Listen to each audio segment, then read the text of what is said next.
नमस्कार, स्वागत आहे तुमचं आपल्या मम्मीज कोल्हापुरी किचन अँड लाईफस्टाईलमध्ये। सध्या उन्हाळ्याचे दिवस आहेत आणि उन्हाळ्यात कैऱ्या येतात, त्यामुळे आपण आज कैऱ्यांचा गुळांबा करणार आहोत। चटपटीत असा हा गुळांबा करायला खूप सोपा आहे आणि कमी श्रमात तयार होणारा आहे। इथे आपल्याला कैरी किसायची नाही आहे, बारीक कट करायची आहे, त्यामुळे करायला खूप सोपं जाणार आहे। आता मी इथे 3 कैऱ्या घेतलेल्या आहेत। ह्या राघुआंब्याच्या कैऱ्या आहेत किंवा कमी आंबट अशा कैऱ्या आहेत। ह्या व्यवस्थित धुवून घ्यायच्या आहेत आणि पुसून घ्यायच्या आहेत आणि नंतर त्याची सालं काढून घ्यायची आहेत। कैऱ्यांना चीक असतो, त्यामुळे ते व्यवस्थित पुसून धुवून घ्या। तर कैरीची सालं काढून घ्या। या पद्धतीने मी कैरीची सालं काढून घेतलेली आहेत।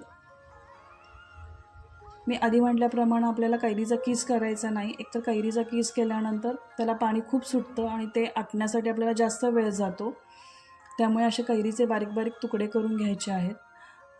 गूळ आणि कैरीचे तुकडे जेव्हा शिजतात तेव्हा चवीलाही खूप छान लागतं। अशा पद्धतीने आपले हे कैरीचे तुकडे करून झालेले आहेत। एका भांड्यात हे कैरीचे तुकडे टाकायचे आहेत। जेवढ्या कैऱ्या भरलेल्या आहेत भांड्यामध्ये तेवढाच गूळ वापरला तरी चालेल, किंवा पाऊण भांडं मी इथं वापरले किंवा अर्धा किलो गूळ वापरलेला आहे। आंबट गोड अशी याची चव होते। तुम्हाला जर जास्त गोड आवडत असेल तर थोडा गूळ जास्त वापरला तरी चालेल। आता आपल्याला डायरेक्ट भांडं असंच मोठ्या गॅसवर ठेवायचं आहे। गॅस मोठा करायचा आहे आणि जोपर्यंत गूळ विरघळत नाही आहे तोपर्यंत असं अधूनमधून हलवत राहायचं आहे। एक 5 ते 10 मिनिटात आपला हा गूळ विरघळेल। गूळ विरघळल्यानंतर गॅस मंद करायचा आहे। आता इथून पुढे जवळजवळ 15 मिनिटं आपल्याला मंद गॅसवर हे भांडं ठेवायचं आहे। आता त्या गुळाला उकळी फुटलेली आहे।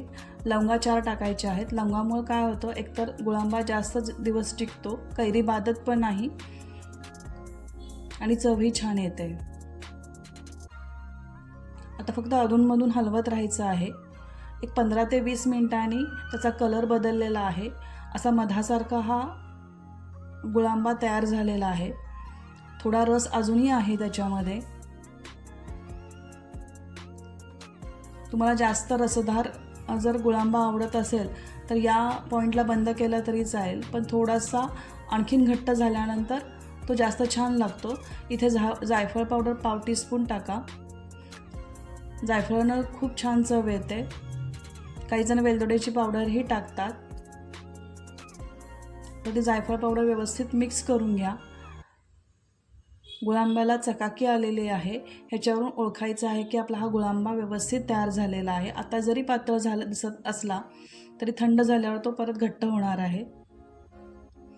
अजून एक पद्धत आहे की ज्याच्यामुळे आपल्याला समजेल गुळांबा झाला की नाही। असे वरून ड्रॉप्स टाकायचे।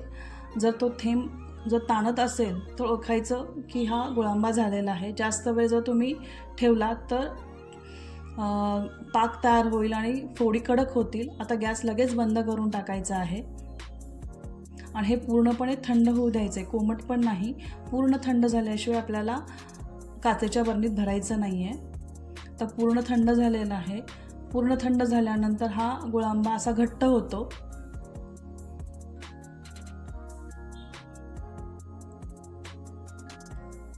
आता आपल्याला काचेच्या बरणीत हा गुळांबा भरून ठेवायचा आहे। हा वर्षभर बाहेर सुद्धा राहू शकतो, पण फ्रीजमध्ये ठेवला तर जास्त चांगला, कारण आपण ओल्या हाताने किंवा चमच्याने तो खराब होऊ शकतो। त्यामुळे लागेल तसा थोडा थोडा भांड्यात काढून जर वापरला तरी चालेल। मुलांना बाहेरचे मेयोनीज किंवा जाम ब्रेडला वगैरे लावून देण्यापेक्षा हा पोळी आणि गुळांबा जर दिला तर एक हेल्दी ऑप्शन असू शकतं। जर तुम्हाला हा चटपटीत गुळांबा आवडला असेल तर तुम्ही या चॅनलला नक्की लाईक आणि सबस्क्राईब करा, आणि जर हा व्हिडिओ आवडला असेल तर तुम्ही हा तुमच्या फ्रेंड्सबरोबर शेअर करा।